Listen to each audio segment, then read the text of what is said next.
AMALearning, you're about to. Specification point 1.11. Demonstrate an understanding of rate calculations for enzyme activity. To successfully answer any GCSE question linked to this specification point, you will need to know how to calculate the rate of enzyme activity. Rate of reaction will be covered in more detail in chemistry. Simply put, it is the measuring of how quickly the mass or volume of reactant on product is made. We can calculate rate of reaction using one of the following formulas.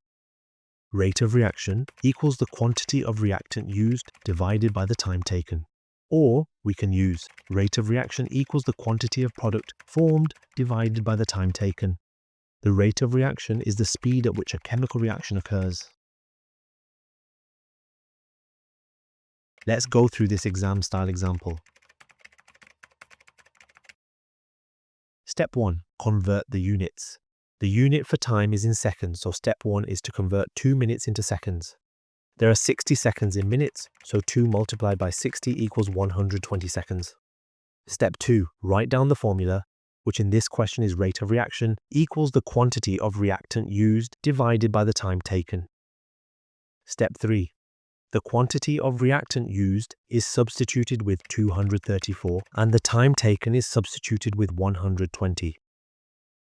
Step 4. Do the maths. The rate equals 234 divided by 120. Step 5. Round the answer to 3 significant figures and add the units. The answer equals 1.95 grams per second.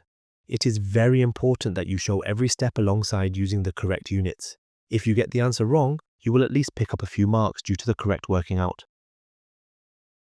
Our animations were designed by experienced UK-trained teachers. We have been achieving amongst the best results in the country for many years, and we decided it was time to share our success. Have you just AMALed and want to AMAL some more? Don't forget to like, subscribe and share to keep yourself up to date with the latest uploads. AMALearning, you just did.